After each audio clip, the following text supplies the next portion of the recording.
Welcome back, ladies and gentlemen, to another exciting episode of the Behind the Scenes. What is this, episode 3?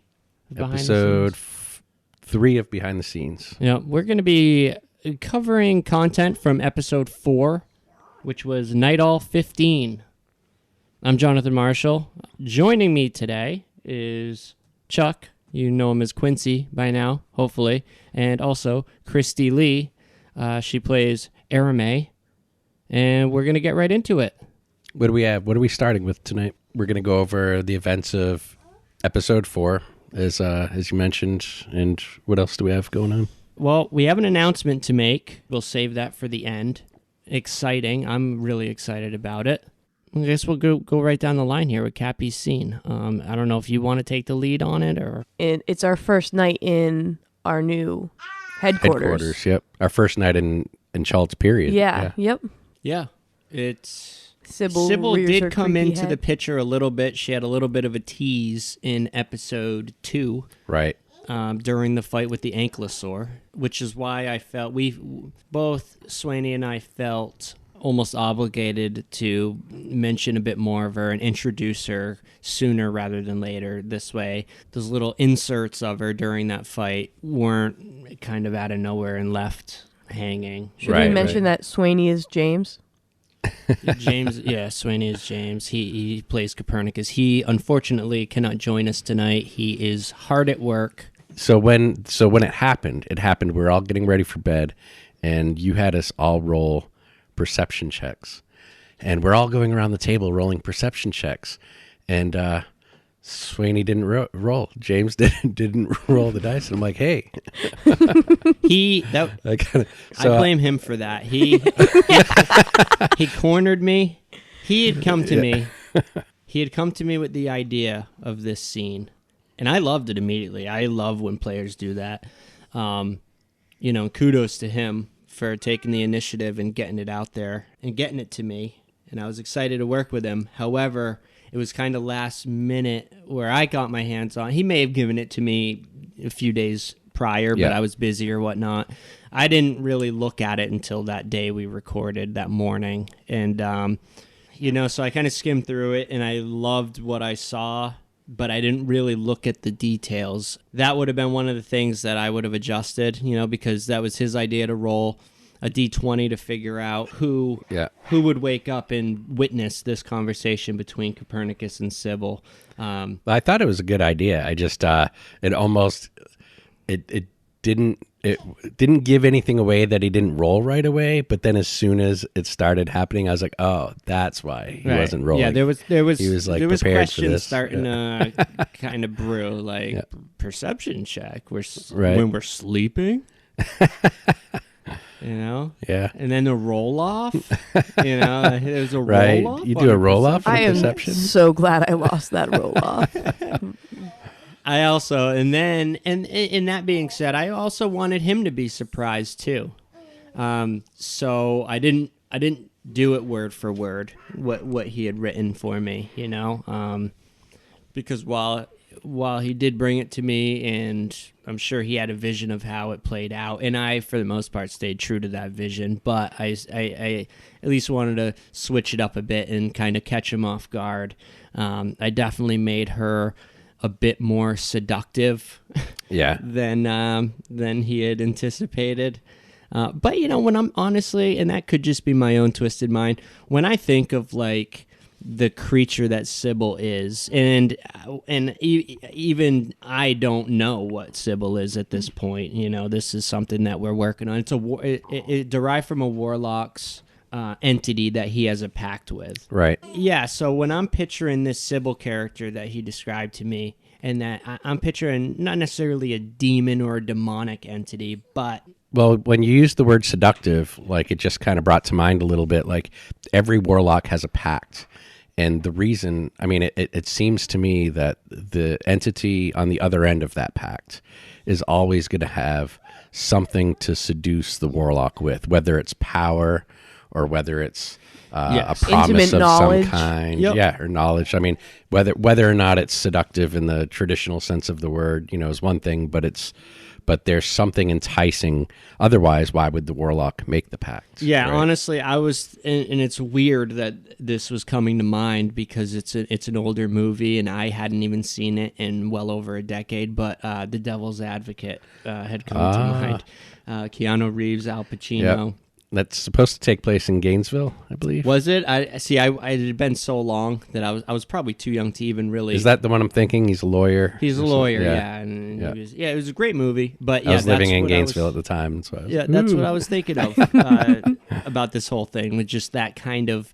I didn't want to call it demonic, but for whatever reason, that's what I'm feeling. I'm feeling a little bit of a demonic seduction going on. At the very least, a selfish motive. Yeah, and the fact that it's like he's already let us know that she's trying to get into this world from somewhere else.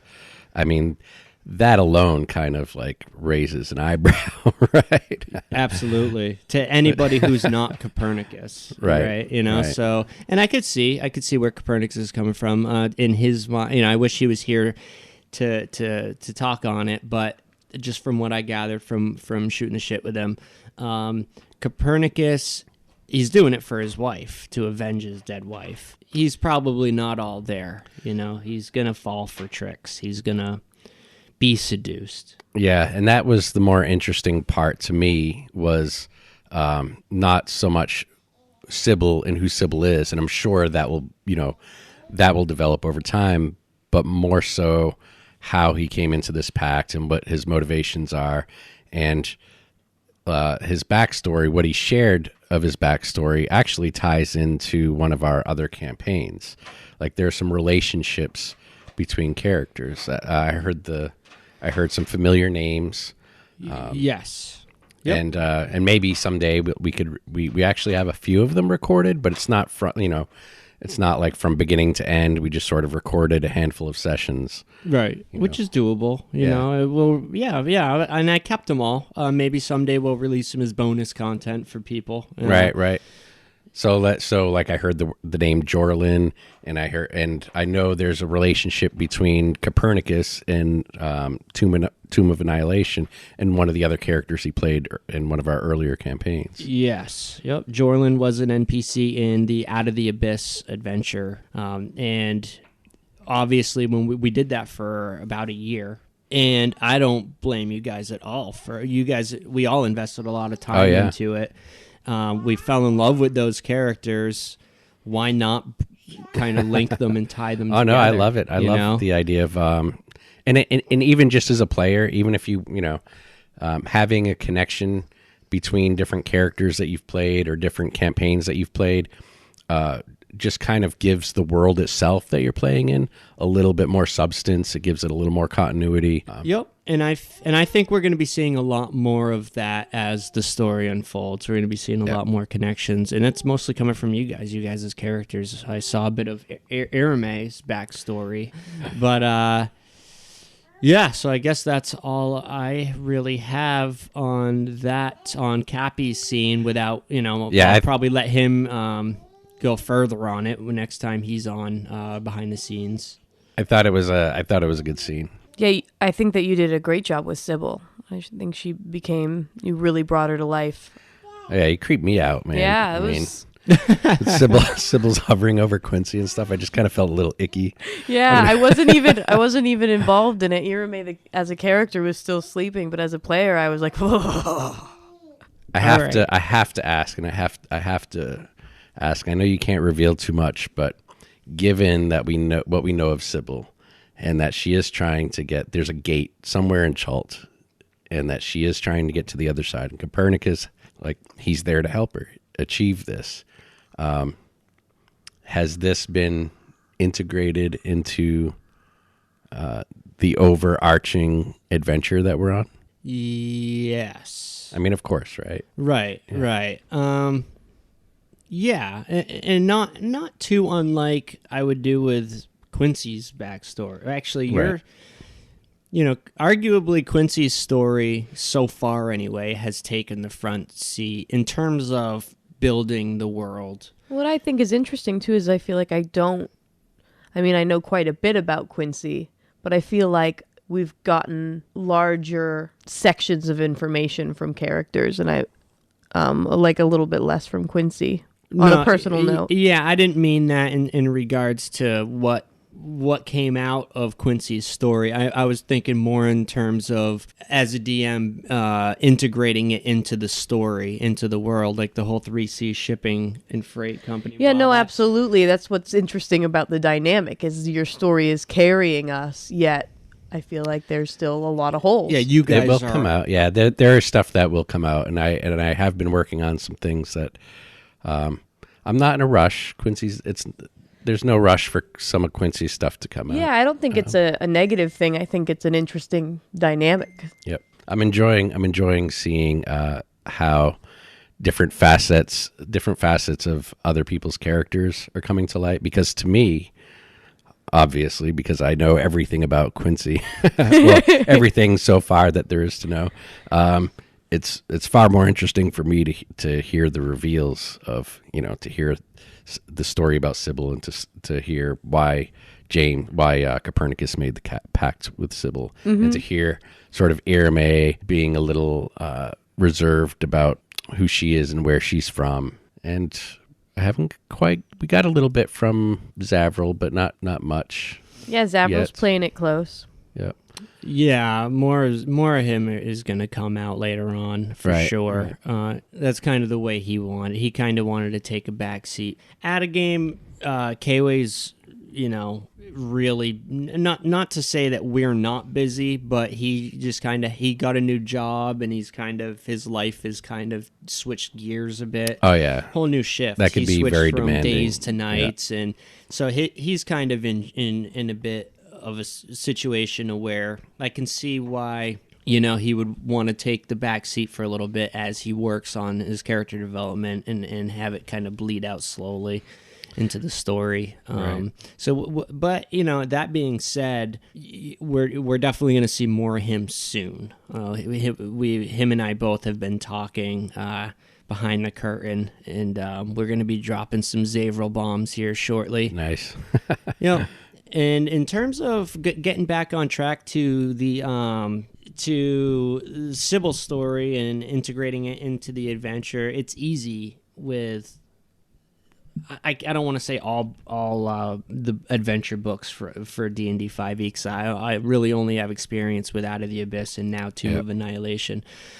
But Tomb of Annihilation specifically makes it very easy to, at least this section of it, that first half of it, I kind of look at like the old school traditional second edition campaign settings, where they just kind of give you all this information about this setting and let you run rampant with it. So it's much more of a sandbox than to begin with. Very much, at least until the last 3 chapters of the book, where you actually confront the real villain of the story, which is the Tomb of Annihilation, essentially. See, I think those kind of pre-written adventures, I really think open themselves up to letting character stories heavily influence the way things are going. As opposed to the more linear, you've got this task, and then when that happens, this reveal happens, and now you're on a bigger task, and and there's some room to introduce character arcs and stuff, but those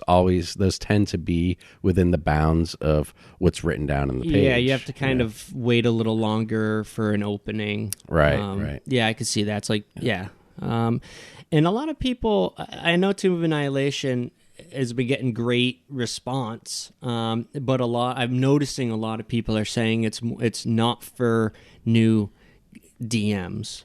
It's for moderate to advanced DMs, and I think it's because of that, because they don't really hold your hand through the first half of the adventure. Out of the Abyss was actually the very first pre-written adventure I have ever run in D&D in my life. It's always been homebrew.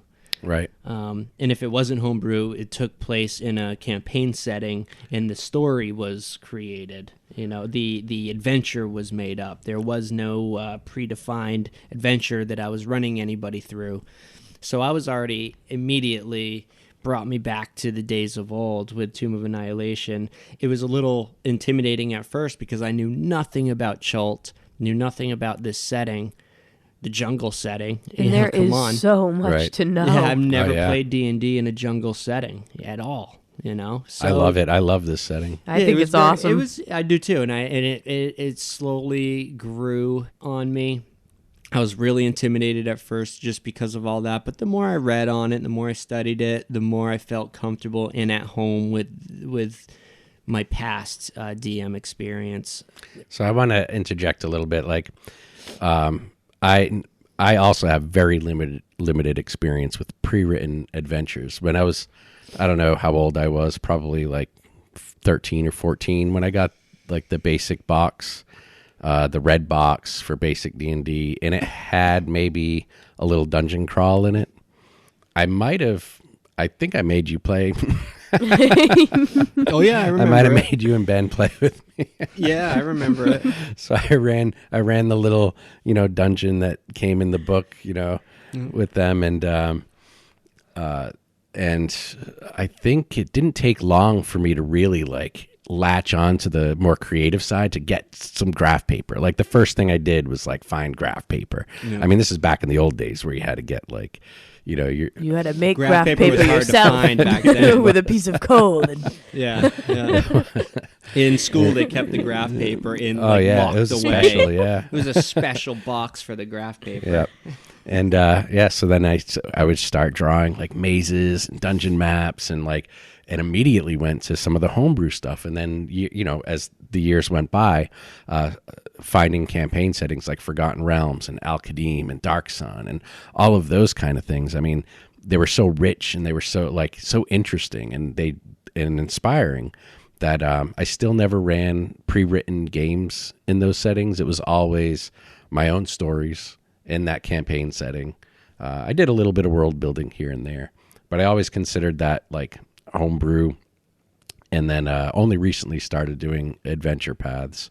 And I've got to say, I like it in some ways, but it's more challenging to me. I thought it would be less work, but to me, it's a different kind of work. I think if you're writing your own adventure to put players through, it's there's a different level of creativity, and you kind of I retain more information that way. Whereas working out of pre-written material, there's a lot of study that goes with it. And memorizing stuff. Memorizing, yeah. I know exactly what you're talking about. Learning about all these NPCs that you didn't create. Exactly, and making sure that if you are following the player's lead and integrate and creating story around the player, that you're not breaking the written material. Right. I think there is a line there. If you choose a campaign setting, I think of that as the geography, the pantheon.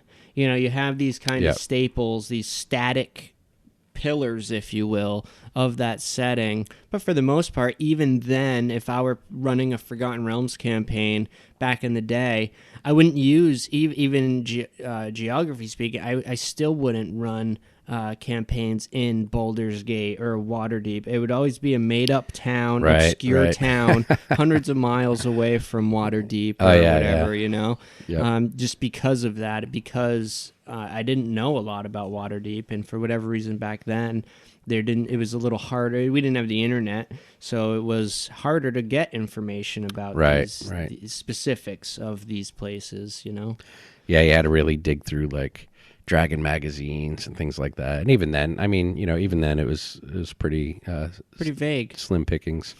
I think I spent the most amount of hours behind Al-Qadim, and I would use the major cities.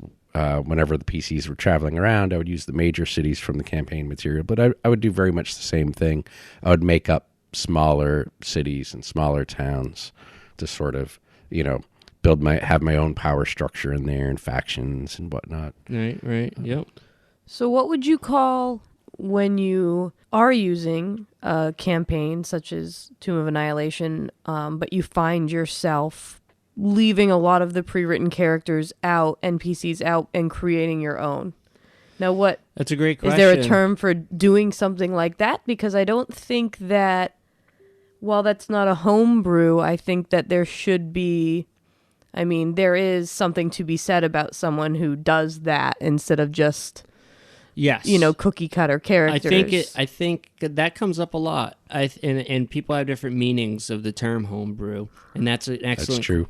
It's an excellent question, and I feel that it has a lot to do with the specific adventure.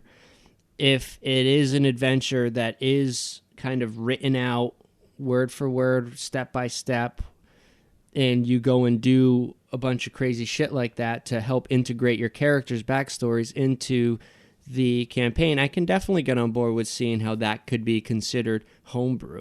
But in the event with Tomb of Annihilation, where the first half is a sandbox, by definition, is it fair to say that what I'm doing with Zimwa B, for example, because that's a made-up NPC, is it fair to say that that's homebrew when I'm playing the Tomb of Annihilation sandbox as intended almost, Maybe, yeah, I mean, maybe it's not considered homebrew, but I definitely think that there's merit there that should be acknowledged.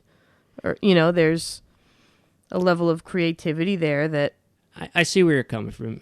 If a DM, and not to say that there's, I don't like it when people say bad or good DMs. I feel like a DM is a DM, and the longer they DM, the better they get at it, the more experienced they become. Not to mention that there are different just as there are different play styles, there are different GM styles. Right. And not everybody's going to be a match. Mm-hmm. You know what I mean? Exactly. Some players have the style of GM that they prefer. Yeah. And GMs honestly have the style of players they prefer too. Exactly. No, that's exactly true. So if you have a group of players that just want to crush shit and be tactical in combat, they're not going to be big on... And if they don't want to be big on story...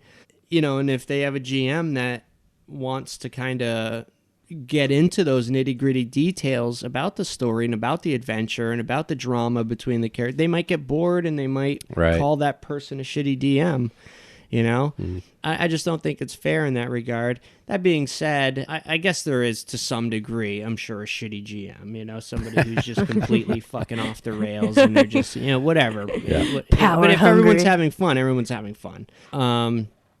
I think a DM, and maybe that's why people were saying Tomb of Annihilation requires a moderate to advanced DM. Maybe that is the reason, because it requires some level of creativity to get through that first half of the adventure, because you're going to be either making a lot of it up, or you're going to power level your players up to the level that where the adventure begins, where the linear adventure begins. And I've seen quite a few games be played. I watch games on Roll20 all the time, and I like them a lot. I enjoy them, and for the most part, I do see most of them. They start at that point. They start at the tomb. Yeah. Yeah. And that's cool. That's what they want to do. With I knew with me and with you guys, we want a story. We want developed characters going through this adventure. I think it goes without saying that all of us enjoy the tale of the guy or girl starting off with at the bottom and and seeing what they become in the end, for the better or worse. The journey to fulfill one's potential. It's right. It's a good one. I think it's fair to say though that even given a sandbox and given the basic building blocks, I still think it's fair to call some of that homebrew. What you do with it, I don't think the lines are so clear. I think they could be fuzzy, and you have written material, you have material that's coming out of the GM's imagination, you have material that's coming out of the players' imaginations, and it's all kind of coming together. I mean, sure, yeah, I could get on board with that. So what else happened in the episode? There was a lot going on. There like people were doing different things. Some people were spending time in the temple praying. Copernicus was in the temple praying.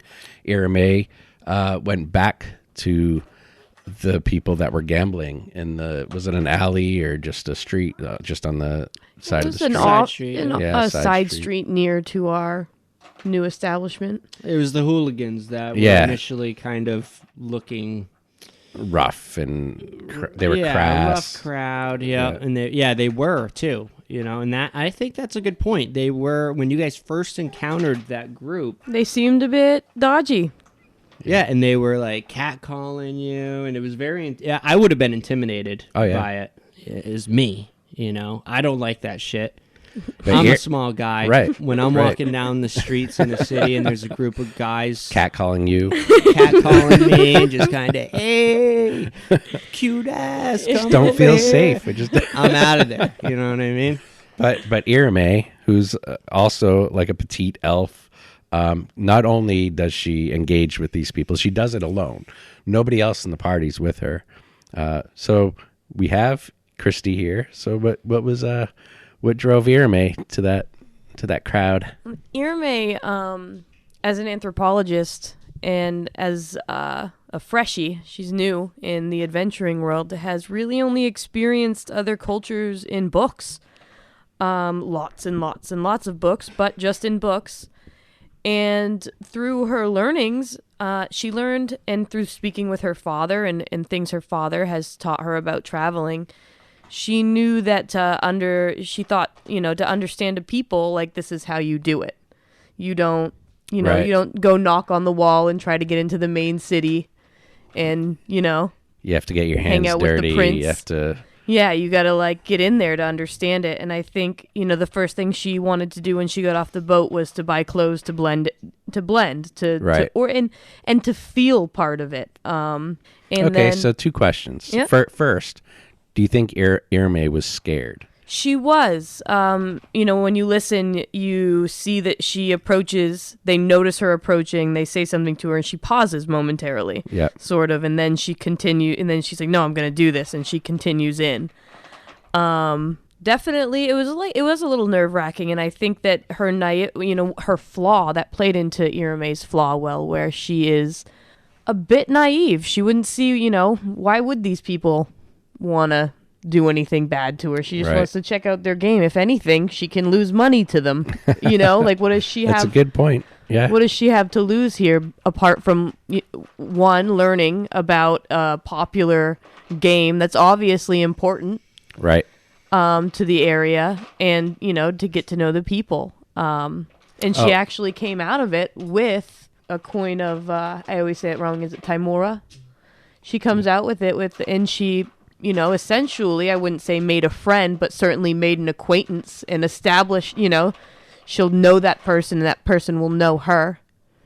Yeah. And so the second question was, what did you hope to gain out of it, by getting in with these gamblers? And she was hoping for 2 things: to learn, essentially, and also to start putting the company's word out there as a good people, gambling and games like that are essential to people's cultures. She just saw it as a learning opportunity. You learn about the people of Chult. You learn what makes them tick. You pick up on phrases they use. You learn to be one of them, and you become more accepted quickly. And that's a benefit for the company. Yep, that is a good point, because I think when you first joined them, I knew that there was some anthropological angle to it, but it didn't quite click for me. Yeah, well, but as you were playing, Jay did mention when you were playing the game that you were picking up on local customs. You were picking up on local customs and stuff while you were gaming. Yeah, in real life, I'm not an anthropologist, but it made sense to me that that's something an anthropologist would do. And I think there's different standpoints, like where some anthropologists feel you don't get involved in a culture, you observe it from the outside. The whole, hands off. And then there's the hands-on, and I think Irame, being young and sheltered, we don't know a lot about her life, but she's clearly not an experienced person yet, just wants to dig in. Yeah, I think it played out pretty well. And I think that in general, you've been taking the anthropologist angle, and running with it. I actually, as a player, think that I should probably do, look into the pillars of anthropology and stuff like Take that. some classes, get not a degree. Not take a class, but I did. I took an anthropology class in college, and I remember certain things from it, but not nearly, bits and pieces. It wouldn't be a bad thing to look into. So do you think Hermé's gonna see these people again? I do. I think that John, thankfully, had me have almost a moment with one of the characters. I don't remember if he was named or not. Yeah, if he was, it was just off the top of my head, and I didn't have to listen back. They will return. Okay. My hope was to make friends and especially for the company too, to have these people that probably a lot of the natives there or people that are just living there are they probably feel that these companies are just here to exploit Chult, which our company is absolutely there to do. But you kind of try to blend and help those people. Yeah, it's a give and I mean, yeah, you don't want to just be a taker, right? Yeah, I mean, you want to be a part of the community. Yep. And I think Hermé's been pretty conscious of that. I'm not sure that Quincy has been as conscious of it. I think he's been, if anything, he knows that he's working for the 3Cs shipping and freight. He's a businessman. He was, raised by one or. Right. He was raised as a company, like in the company, basically. Yep. His father works for the company. Brother works for the company. His grandfather worked for the company, But I think he's coming around to that similar perspective, especially when the merchant that we ran into, who was in the Ankylosaurus fight with us, asked us if we had a name for our team. And I was like, well, our team doesn't have a name, right? But we do work for, the 3Cs shipping and freight. And he just latched right onto that. And it brings about that whole mechanic of reputation and establishing the company, and that's part of our goal, part of our mission. Absolutely. I think that's a difference between Quincy and Irame. I think it was Zimwabi that we were speaking with, and I don't know if you even hear me say it in the recording, but we were talking about meeting up with him, and when we were thinking that, I imagined that Quincy's mind was all business and was like, we'll meet somewhere. Right. That's not our headquarters for multiple reasons. First of all, it doesn't look that great yet. Right. Second of all, we don't want anyone to know where we're operating out of yet. But immediately Irame, with her naivety, was like, we have a new clubhouse. And I think that moment where we simultaneously speak and you're like, somewhere else. And I'm like, yeah, and I was like, was I being a little too controlling there? Yeah, or was I being naive? Was I, we have a really awesome secret hideout. and we don't know this guy's reputation. We know it's on the line, so we know there's it's a little risky. But so speaking of reputation, Zimwabi's reputation as a guide is at stake, and that's the whole reason why we're launching on this mission. In order to get the charter that we need. And so along the way, we meet these other guides who have what sounds like a shining reputation, River and Flask. And at first, I was confused. I thought there was one person named Riverin Flask or something, but it's two. It's two Tabaxi. We talked about Tabaxi in the last behind the scenes, right? Yeah. Yep. And one's named River, the other's named Flask. I thought it was the name of their company. Like, we float on the river and we drink. I was like, they're cool names. It's like a booze cruise. Right. You're going about this all wrong, Zimwabi. Right. Yeah, you could take some business advice from these guys. Yeah, let's hear a little bit about River and Flask. We met them briefly, but I know there's more to them. There is more to them. Which is probably why I'm not going to go into as much detail specifically about River and Flask. However, and this kind of goes into what we were talking about already with the group of brigands that Irame was gambling with, and also why the cobbler latched onto the 3C shipping is because the guides are pre-written in there. There are some guides that are pre-written into the adventure, and they each have their own. I think we talked about that. We touched on it a little bit in a previous behind the scenes. But in addition to the guide system, I also, and this is also in the book to some degree, that there are obviously other adventuring parties, other expedition groups doing their thing. For example, that the encounter on the river was a random encounter with that group of adventurers. Oh, interesting. And that's going to come into it, of course, but I wanted to play into it more with the groups. I wanted to bring competition to you guys. I wanted there to be both competitors and allies within that field, you know? Right. The relationships and dynamics aren't always black and white. Right. Yeah. And in each one has, and in terms with the brigands, they're not really exhibitionists, as the guy said. You know, Right.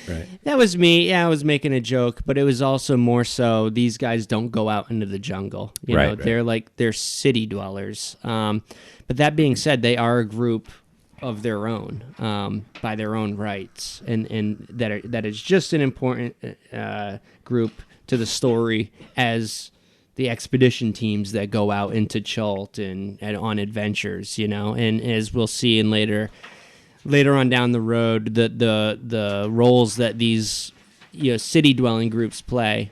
I like the idea that you take a random encounter and really integrate it. You know, it's not just this isolated encounter that has no attachment whatsoever to anything that we're doing. Yeah, I found that if John doesn't do it, one of us somehow finds a way to do it. Yeah, that's actually a good point. I've been struggling with it, and even admittedly myself for the longest time looked at random encounters, even in Abyss, and I was like, you're supposed to roll random encounters during world travel, map traveling, and such, and even throughout the day in certain areas.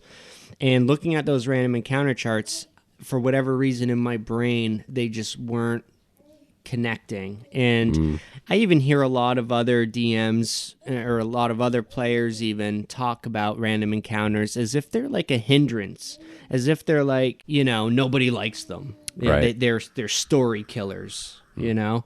And I was one of those people for the longest time until recently, well, prepping for this adventure. I think, I don't think I've ever viewed a random encounter as like an interruption of the story, but I can see how people do, because I've certainly in the past have not executed random encounters well. Both as a GM, I haven't done well with them, and as a player, just sort of felt like, okay, that was sort of like, yeah, I understand we have random encounters, but it didn't really add that much value. Right. But there were plenty of times, though, even when I was having trouble with them, where I was looking at charts and looking at the adventure, you know, that I'd put together and the region that we're in, and I'm like, it makes sense that this encounter type could happen here. I just, for some reason, always thought of it as separate from the adventure, and I should have been thinking about it more as an expansion of. Yeah. So, especially this first half of Tomb of Annihilation being sandboxy, I decided to use the random encounters, and this is what I realized was the intent. The more I started looking into this, when I first got the book, I was like, this is ridiculous. We talked about it a lot. I was like, what are we supposed to, what's a DM supposed to do here, you know, in this regard, you know? Like, it seemed weird. It just wasn't clicking in my brain. But then I came to the realization that the random encounters are the meat of this first half of the adventure. And to make it more interesting, I pre-rolled the random encounters. There's 3 a day. I would pre-roll them with no, you know, I'm sticking to my guns on these die rolls, right? It may be just because I want to challenge myself or I want to be led. But I would roll these 3 encounters, and then I would figure out a way to either connect them to each other or to you guys or to this something that's going on in the area, Right. to make it feel as though it's part of the story, the ongoing story that's happening. River and Flask with the adventurers, that random encounter was just a random group of adventurers floating down the river. I added River and Flask because I thought it would be a great, introduction to other guides other than Zimwabi.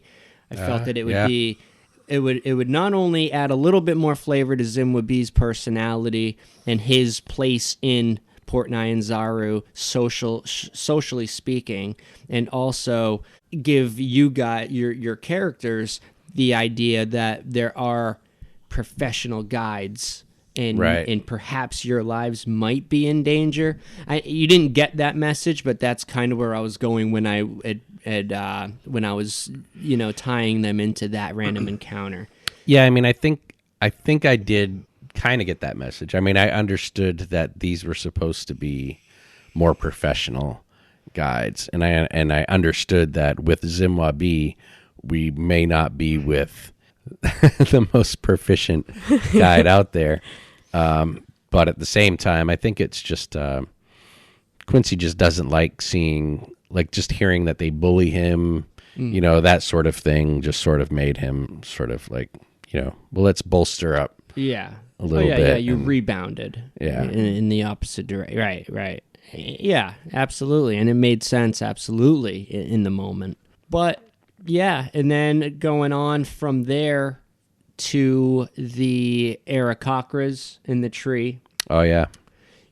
That was just a group, the group notices on a successful perception check that these three, it was like 1D whatever Aarakocras, and I rolled 3 of them, I believe. And they're kind of up in a tree, and if not provoked, they just kind of watch you guys. And that's it, for the most part, for that random encounter. However, let me ask you. But Cappy didn't yell at them or anything, you know what I mean? I was just going to say. What are you looking at, bird brain?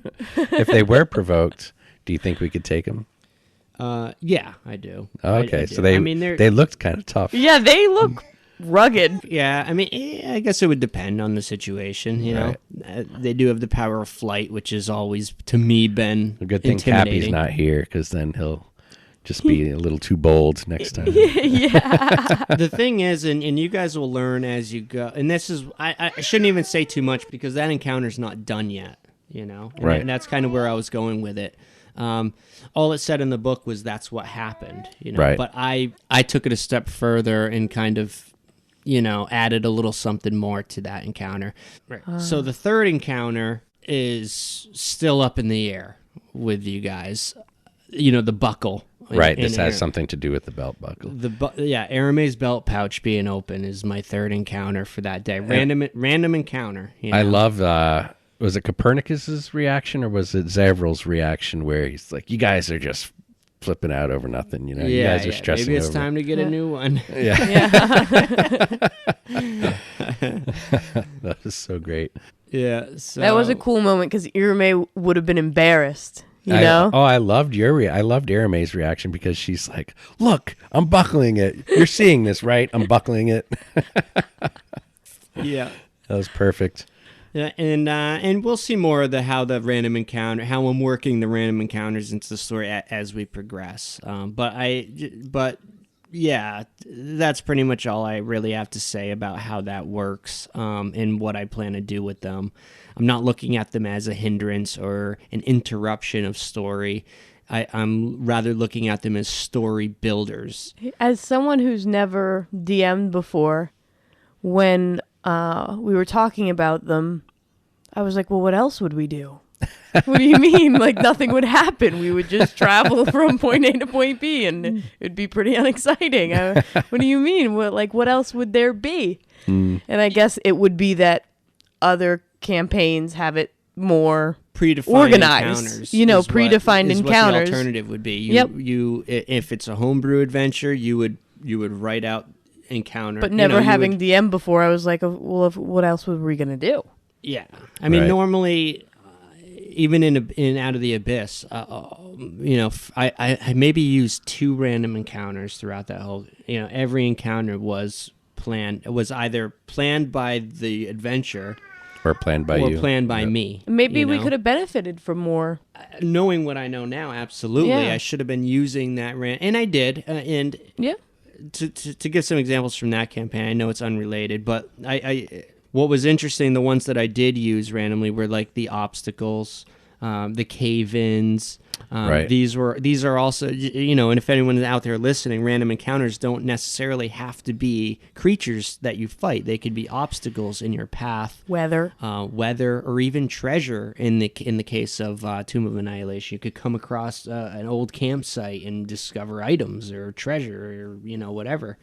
So, there's a lot to it, and also thumbing through and looking through every single thing on the random encounter chart, there's story elements, and that's where I got this. That's where I learned and realized that when they were creating this adventure, they were using this random encounter chart to lay the groundwork for the second half of the book. Little snippets that you may or may not get. And that's when I kind of came to the realization that I'm doing this wrong. I need to be utilizing these random encounters and making them work to our benefit.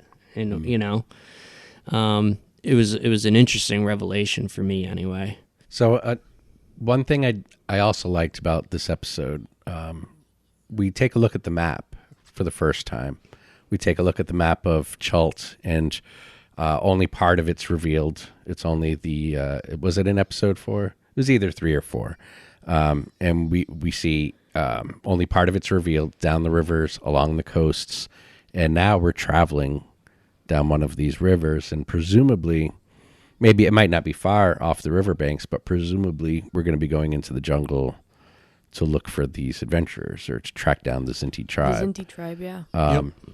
And I'm looking forward to filling in the map. Filling in some of those... something like the exploration is something I'm really looking forward to. Space. Yep. So now we had moved to the first time in episode 4 to the world map, and your party icon on the world map, and there's mechanics behind that. When you're on the river in a canoe, you move 2 hexes. There's different pacing, and I'm not going to get into the pacing, but from a normal pace standpoint, you move 2 hexes a day in a canoe by river. Whereas traveling in the jungle, it's just 1 hex per day. Oh, there's so many hexes. Yeah, the more the better. Oh. And and that being said, while we're on that topic of like the day by day routine of traveling, the important things that the book tells me to do for you guys to keep track of would be your insect repellent. The insects you could get diseases. We've been touching on it a little bit. The your level of hydration. You need to drink 2 gallons of water a day. Boiled water. You need to boil your water and drink and consume 2 gallons of water a day, or suffer from or possibly suffer. I love all this camp prep and the equipment that we brought with us in the canoe, like Zimwabi asking us to, take inventory, check over everything, and the fact that like Copernicus and Quincy both brought their own tents. Airmay has a hammock. Yep. So I kind of like that whole. It adds like a level of realism to the expedition and a few mechanics to actually just the travel itself, because a lot of games like people will just travel from one place to another. Yeah. And it's highly uneventful. Or if there are events, they're always it's always bandits or monsters, or like it's always this grand event. But in reality, like just traveling through jungle is extremely dangerous. And if you're ill prepared, like you don't boil your water or you don't have enough water, heat exhaustion kills tons of people. Disease from insects. Right. And one could lead to the other just as easily. So, you could have a random encounter, a tough fight, and you end up in a situation for whatever reason, You lost your where stuff. you lost your stuff, Oh, and yeah. now you're suffering from exhaustion, and Your and canoe then you with get into another fight. You know what I mean? It can all kind of stack in, and this is why I think it's important to track this. Now, I was asked why we went into such detail with the camp that camp night, the first night in the jungle. Was it like a player that asked you that, or somebody outside? That's No, it was a player. It was Copernicus. I see where he's coming from. Do we need camping really bores me. Yeah. Camping rather bores me. Details rather bore me. No, it was an honest question, and I see where he's coming from. Do we need to really hammer into so many of these details? Where's the line where it becomes tedious and boring for people to listen to? And in case any listeners felt the same way, I felt maybe I should touch on that. At least anyway for this first night, because of the mechanics behind the boiling of the water, the insect repellent, during the night, if your equipment isn't locked up, if your boats aren't secure, there's random encounters that could very well, you'll wake up and all your gear is gone. Your boats are gone, So I at least wanted to touch on that first night anyway, the details that go into what could possibly happen if you're not careful. I think that as we play, too, all of that will happen quicker. It'll happen I'll quicker. boil water. I'll do this. I'll do that. And We'll end up hand waving a lot. Yeah, of it and because I it'll could see like the combination of hand waving and playing it out in the sense that like now that the routine has been introduced, if nothing has gone wrong, like we could easily hand wave and assume we've done that. We've boiled the water. We've set up the perimeter line. We've brought the canoes in and secured them. But in a situation where, our routine is interrupted, then we're confronted with a choice. Exactly. What do you what do you we sacrifice do? there? Right. Like, or do you Which sacrifice steps? rest? Exactly. Do you miss one of the steps? Yeah, do you not set the bone lines? Yeah. So then it becomes important to sort of like. Yeah. Your resources, your time is a resource at that. Exactly. And also, there's percentages on all your gear as well. The bone line will only protect it for so much, and you could upgrade that. The lock on your chest, the shoddy lock. The shoddy lock. There's a percentage, and if someone sneaks into your camp and they roll against that lock, they could very well still rob you, even though you locked it. And that just tells you we need a better lock. Yeah, and I imagine right now that we're a lot of our equipment is shoddy. yeah, the bone line, I think the bone line was a great add-in to our equipment, the perimeter line. Oh yeah, I'm assuming it's some kind of like pterodactyl or pterodon. Hollow birdish Hollow bones that birdish make a bones, good yeah. noise, yeah. Yeah. Those. Aarakocra bones. Bird-like, birdish, some birdish. They're birdish.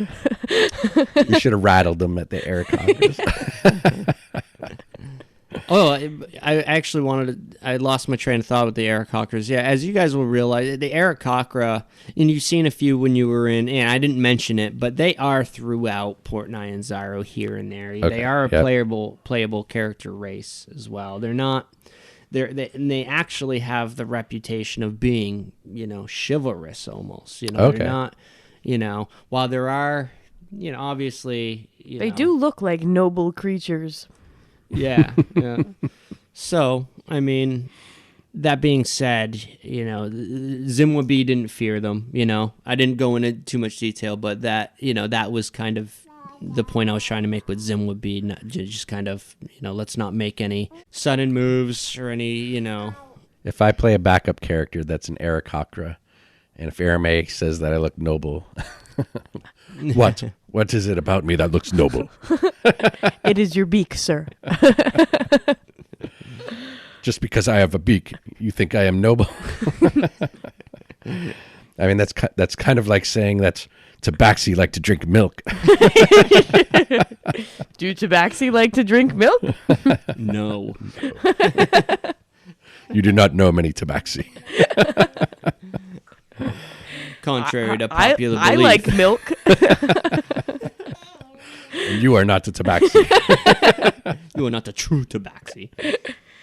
Yeah, it's interesting. I should broaden my palette, my racial palette for my backup characters. But I tend to really I've gravitated toward playing human characters. I'll play all kinds of different classes, but something about playing I have a human. to try not to be an elf. I always want to be an elf. Just go with it. Yeah. I did like the tiefling a lot, though. Yeah, in video games and stuff, I find myself gravitating towards humans most of the time. But I feel like, and even in D&D, but I do, when I read other races, there's something inside me that gets excited. Yeah. Oh, yeah. My mind starts going crazy, but then I end up rolling a human anyway. It's a weird phenomenon.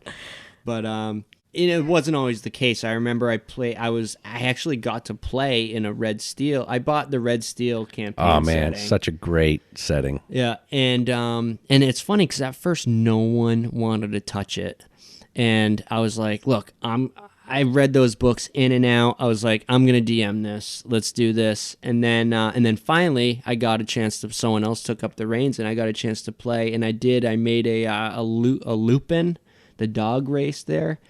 And it was so much fun. And that was the last thing I remember. That was the last D&D character that I remember where I played a non-human. And that's funny because a game like Mouse Guard, for example, there aren't really races in Mouse Guard. You're pretty much playing a mouse.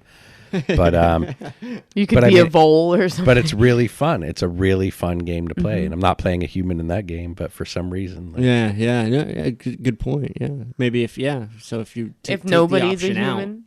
Yeah, it's a very interesting point. I wonder how it would play out if you start a D&D campaign. You're like, all right, one exception, nobody can be human. See, I would love short modules or short adventures just for those experimental rules. Let's play this funny way for a little bit. Yeah. And one of my favorite games of all time was Teenage Mutant Ninja Turtles on the Palladium system. But that, you play, you don't play a turtle per se, but you could be a mutant alligator, or you could be, a mutant pig or whatever, it's whatever animal combination. Yep. And there's a level of how human and how animal you are. So you could be bipedal or not, Right. Was there anything? So episode 4, we covered pretty much a lot of what happened in episode 4. We talked about the work that goes into these sort of random encounters that come out of the sandbox style, and how to integrate them together. Was there anything else about the episode that we wanted to discuss? Let me see. I think we about covered everything that I wanted to get out there anyway. I think, was there a special announcement that you wanted to get out there? There is a special announcement. So yeah, there is a special announcement. There is a new game coming out here shortly. It's called Monster Hunter World.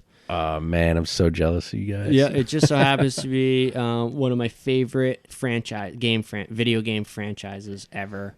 And it has such a Cholton feel to it. Oh, too. yeah. It's perfect. I can't wait. I'm super excited. Una is super excited. So yeah, that's going to be coming out. And not only is it coming out, but Natty 19 is going to be streaming it live. Sweet. I want in, and I can't do it from my house. So not only are we going to be streaming it live, but we're going to be streaming it 4-player broadcast through Mixer. All right. And and the way that's going to be laid out is we're going to post a link on our social site to our stream feed, and people can click on it. And when they go there, they're going to see 4 individual screens. I can't tell you who it is going to be quite yet. That's going to be a surprise. I can tell you that I am going to be one of those screens. I can tell you who might be those screens. It might be Arame. And perhaps Copernicus, maybe. We'll see. We'll see whoever's available that night. So you're going to click on that link. There's going to be 4 screens that you can kind of check out. I'll watch them all at once. Or you can click on an individual screen at will and kind of expand it and enlarge it. That's One pretty person's cool. getting into the fray, and another person's just sitting there upgrading their fucking weapon and then just boring. That's going to be me. Then you can switch views from one player Shopping to for another. clothes. I like the outfits. Yeah, so we are extremely excited about that. And not only are we just going to be streaming it once, but we're going to set up a regular, maybe a one night a week thing where people can join in and watch us and perhaps even play with us sometime. That sounds like it could be a blast. Yeah. So it's a little side thing, nothing really related to 9019 other than the fact that we're really excited about it. And we're just kind of stretching out into other areas, trying to capture more folk and get them into the, hopefully, anyway, get them into the spirit of D&D in the process. Sounds great. Yeah, so keep an eye out on that, everybody. And I guess with that, thank you, Chuck, for joining us tonight. Thank you, Christy, for your input and joining us. Always a And- good time. and my daughter Una, who is not wanting to sleep right now. You will probably hear her chirps throughout the parts where we can't edit it. Yep. And so I guess that's it. Thank you all. Have a good week.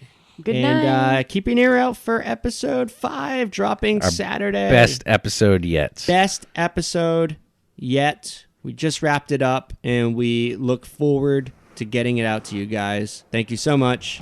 And also write in any questions you have. Write us in natty19podcast@gmail.com. We will answer them. All right. Bye.